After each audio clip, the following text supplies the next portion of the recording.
নির্বাচনের আগে ক্ষয়রাতি, আর এই ক্ষয়রাতির সমালোচনায় সুপ্রিম কোর্ট প্রধান বিচারপতি সূর্যকান্ত বললেন, নির্বাচনের এই ক্ষয়রাতির ঘোষণা বেশি করে হয় তামিলনাড়ুর একটি মামলার পরিপ্রেক্ষিতে। এই সমালোচনা কি সমালোচনা, কোন মামলার প্রেক্ষিতে? দিল্লি থেকে রয়েছেন আমাদের প্রতিনিধি মৈত্রেয়ী।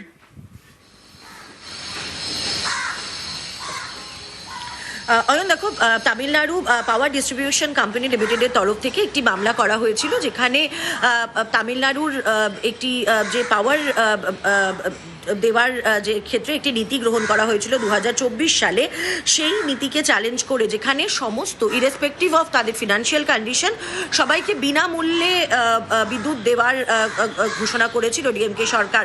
এবং সেই মামলার সেই রিট পিটিশনের শুনানির সময় কিন্তু আজকে কার্যত কড়া মন্তব্য করেন প্রধান বিচারপতি সূর্যকান্ত।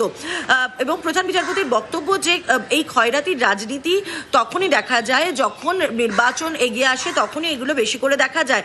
এর পাশাপাশি প্রধান বিচারপতি সূর্যকান্তর বেঞ্চের উল্লেখ যে এই গোটা ঘটনাটি ভারতের অর্থনীতির কে পেছনে ধাক্কা দিচ্ছে বা বাধা দিচ্ছে অর্থনীতির অগ্রগতিতে। তার পাশাপাশি তাদের বক্তব্য যে এই ধরনের ফ্রিবিজ অবশ্যই যারা আর্থিকভাবে পিছিয়ে পড়া তাদেরকে সহযোগিতা করা দরকার, কিন্তু যাদের আর্থিক ক্ষমতা রয়েছে তাদের কথা না বিবেচনা করে একেবারে ব্ল্যাঙ্কেট এভাবে ক্ষয়রাতির রাজনীতি করার মানে হচ্ছে আদতে তার বদলে যদি আসলে কাজের জায়গা তৈরি করা যায় বা কর্মসংস্থান তৈরি করা যায়, সেটা হলে ভালো। তারা প্রশ্ন তুলেছেন যেটা কোন সংস্কৃতির দিকে আমরা এগিয়ে যাচ্ছি, যেখানে শুধু ফ্রিবিজ দেওয়া হয়। এবং আজকে প্রধান বিচারপতির বেঞ্চের তরফ থেকে এটা কিন্তু স্পষ্টতই উল্লেখ করা হয়েছে যেটা শুধু একটা রাজ্যের জন্য নয়, ব্ল্যাঙ্কেট সমস্ত রাজ্যের ক্ষেত্রেও কিন্তু এই ছবি তারা দেখতে পাচ্ছেন, যেটা তাদেরকে যথেষ্ট উদ্বেগে রেখেছে। সহ সমস্ত পক্ষকে নোটিশ জারি করেছে এই ফ্রিবিজ পলিসি নিয়ে সর্বোচ্চ আদালত, এবং পরবর্তী শুনানিতে এই বিষয়ে আর কি বলে সর্বোচ্চ আদালত, সেদিকে আমাদের নজর থাকবে। ওকে, এবার প্রতারণার ছবি দেখুন। নকল সোনা জমা দিয়ে 40 লক্ষ টাকারও বেশি হাতিয়ে নিয়েছে বেশ কয়েকজন, এবং হাওড়া হুগলি থেকে 4 জন গ্রেফতার। সিসি ক্যামেরা ফুটেজে দেখা যাচ্ছে সেইভাবে হাতিয়ে নেওয়ার ছবি। দফায় দফায় 10টি দোকানে নকল সোনা জমা দিয়ে কমপক্ষে 40 লক্ষ টাকা। কতদিন ধরে এই রকম কাণ্ড ঘটেছে, এবং হাওড়ার 10টা দোকানে, সেই 10টা দোকানের মালিকরা বুঝতে পারলেন না দেবাশিস যে এই ধরনের হচ্ছে?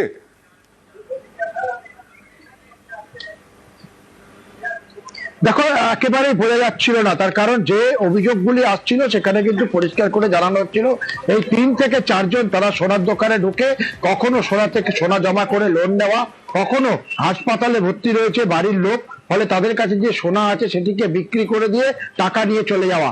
এই যে প্রাথমিকভাবে যে সোনাগুলি জমা করা হচ্ছিল সেগুলির ওপর থেকে যে পরীক্ষা করে কিন্তু কিছুটা সোনা পাওয়া গেল। প্রাথমিক চোখে কিন্তু সোনা ব্যবসায়ীরা বুঝতে পারতেন যেগুলি সোনা আছে, কিন্তু পরবর্তীকালে যখন দেখা যায় যেগুলি বিক্রি করেছে সেই সোনাগুলি যখন গলানো হচ্ছিল তখন দেখা যাচ্ছিল তার শুধুমাত্র যে সোনা দেওয়া হয়েছে তার 5% শুধু সোনা রয়েছে, বাকি কিন্তু ইমিটেশন। ফলে সেই জায়গা থেকেই বারবার করে অভিযোগ পড়ে, এবং একটি সোনার দোকান, সেখানে সিসিটিভি ফুটেজ, এই সিসিটিভি ফুটেজ কিন্তু ধরা পড়ে জগৎবল্লভপুর থানা এলাকায়। সেই সিসিটিভি ফুটেজ ধরেই কিন্তু তদন্ত শুরু করা হয় জাঙ্গিপাড়া এবং জগৎবল্লভপুর এই 2 থানার তরফ থেকে কিন্তু এই অভিযান চালিয়ে 8 জনকে গ্রেপ্তার করা হয়েছে। প্রাথমিকভাবে জগৎবল্লভপুর থানা 3 জনকে গ্রেপ্তার করে, এবং সিসিটিভি ফুটেজের ছবি দেখে তাদেরকে শনাক্ত করে গ্রেপ্তার করা হয়, এবং তাদের কথা জিজ্ঞাসাবাদ করে জাঙ্গিপুর থানার পুলিশ একজনকে গ্রেপ্তার করে, এবং তার থেকে একটি আগ্নেয়াস্ত্র উদ্ধার হয়। এবং এই 1টি 2টি নয়, হাওড়া এবং হুগলি মিলিয়ে টোটাল 10টি দোকানের অভিযোগ কিন্তু হাওড়া হুগলিতে জমা পড়েছে, এবং এদের বিরুদ্ধে মূলত অভিযোগ। তা কিন্তু দেখা যাক এর পেছনে আরো বড় কোনো চক্র কাজ করছে কিনা। उन्होंने बोला कुछ ज़मीन खरीदना है, पैसा का व्यापार है, तो बोला कुछ सोना दोस्त है वो आपका दुकान में रख देंगे, हमको थोड़ा हेल्प कीजिए। तो हम बोला ठीक है। तो पहले उन्होंने मेरे हाथ में माल नहीं दिया, उन्होंने खुद करना चालू किया काम बाहर में बैठ के, हम भी हाथ नहीं लगाया उसका माल को। तो उसके बाद वो बोला थोड़ा पैसा दे दो, 4 लाख रुपए हम दे दिया। उस टाइम भरोसा करके दिया, वो पहले भी भरोसा मेरा दिया उसने। उसके बाद उसका दोस्त पैसा लेके चला गया, वो 4 लाख रुपए लिए थे सर। वहाँ पे 3 लोग आया था। 3 लोग आया। এবার দেখাবো রেলের তুঘলকি কাণ্ড। শিবরাত্রি, সেই শিবরাত্রির দিন যাতে স্টেশনে ট্রেন দাঁড়ায় তার জন্য আগে থেকে আবেদন করা হয়েছিল। সেই আবেদন কর্ণপাতই করেননি রেলকর্তারা। আর এই দেখুন 15ই ফেব্রুয়ারি ছবি দেখাচ্ছি, ট্রেন দাঁড়ায়নি স্টেশনে, ট্রেন দাঁড়ায়নি, স্টপেজের আবেদন জানানো হয়েছিল, শিবরাত্রিতে চলে গেছে। তারপরে দেখুন ফাঁকা স্টেশন যেখানে ট্রেন দাঁড়াচ্ছে রাজা ভাত খাওয়াতে। দেখুন দেখুন ট্রেন দাঁড়াচ্ছে, পুণ্যার্থী নেই। পুণ্যার্থী থাকবে কেন? শিবরাত্রি তো চলে গেছে। কিন্তু সেই পুণ্যার্থী নেই যে স্টেশনে, সেখানে ট্রেন থামলো। যেদিন থামার আবেদন করা হয়েছিল, ট্রেনের স্টপেজের দাবি জানানো হয়েছিল, সেদিন থামলো না, আজকে থামলো। রাজকুমার কর্মকারের কাছে যাব, কেন এরকম ঘটনা? রেলের পক্ষ থেকে কোনো বক্তব্য পাওয়া যাচ্ছে? রাজকুমার,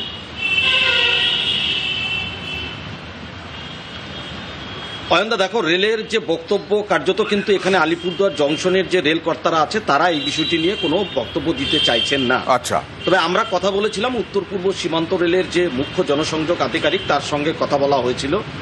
তিনি যেটা বলেছেন সেটা কিন্তু একেবারে নজিরবিহীন। তিনি বলেছেন যে ট্রেন 17 তারিখ থেকেই নাকি চলছে তার দাবি, কিন্তু 14 তারিখ থেকে ট্রেন চলছে, 17 তারিখ এই নোটিফিকেশনটা হয়েছে।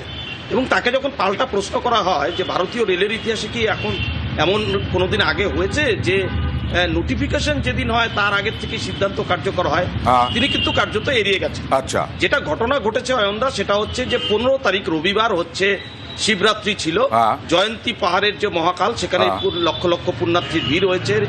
এনবিএসটিসি বাস চালিয়েছে, বন দপ্তর সহযোগিতা করেছে। আচ্ছা, কিন্তু সেদিন ট্রেন দাঁড়ায়নি। ওকে, আমি আসবো। পুণ্যার্থীরা কি বলছেন একবার দেখাবো। 13 তারিখ থেকে 23 তারিখ অবধি সমস্ত ট্রেন রাজাভাত খাওয়া উপর দিয়ে যে ট্রেনগুলো যাওয়া আসা করবে সবগুলো রাজাভাত খাওয়া স্টেশনে দাঁড়াবে। তো সেই মাফিক আমরা ভেবেছিলাম যে সমস্ত ট্রেন দাঁড়াবে, কিন্তু আমরা দেখলাম যে 13 তারিখ থেকে কোনো ট্রেন রাজাভাত খাওয়া স্টেশনে দাঁড়ায়নি। এবং শিবরাত্রি শেষ হওয়ার গতকালকে থেকে আমরা দেখছি রাজাভাত খাওয়া স্টেশনে সমস্ত ট্রেন দাঁড়ানো আবার শুরু হয়েছে। দর্শনার্থীরা খুবই সমস্যা পড়েছিল তারা, এখন সবাই আলিপুরদুয়ার থেকেই ট্রেন ধরে নিয়েছে।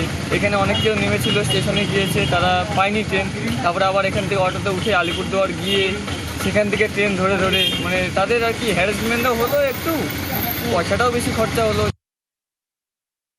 শিবরাত্রি উপলক্ষে এখানে দালান স্টপেজের আমাদের এখানকার লোকাল যারা আছে তারা একটা মেমো দেওয়া হয়েছিল ডিরাম সাহেবের কাছে।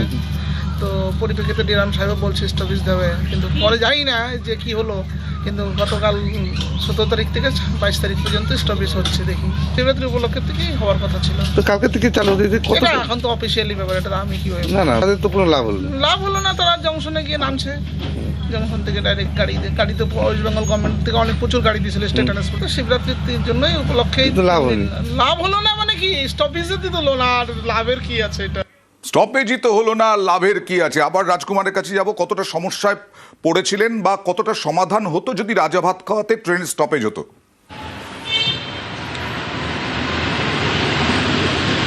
অয়নদা দেখো, পুণ্যার্থীতে দারুণ সুবিধা হয়। তার কারণ হচ্ছে জয়ন্তী যে পাহাড়, সেই জয়ন্তী পাহাড়ে দুটো বড় বড় মহাকাল মন্দির রয়েছে, একটি একেবারে ভুটান সীমান্তে আর একটি কিছু নিচুতে। অন্তত পক্ষে কিন্তু 10 থেকে 12 লক্ষ মানুষের এবার প্রতি বছর এখানে ভিড় হয়, এবার তাই হয়েছে। এবং এই পুণ্যার্থীদের এই জয়ন্তী পাহাড়ের মহাকাল মন্দিরে পৌঁছানোর জন্য সব থেকে কাছের যে রেল স্টেশন সেটা হচ্ছে রাজাভাত খাওয়া, কালচিনি ব্লকে। আর অন্যান্য বার যেমন গতবারও কিন্তু এই রাজাভাত খাওয়া স্টেশনে শিবরাত্রির আগের দিন থেকে স্টপেজ হতো, পুণ্যার্থীরা ট্রেনে করে এখানে নামতেন, তারপর এখান থেকে তারা জয়ন্তী মহাকাল মন্দিরে যেতেন।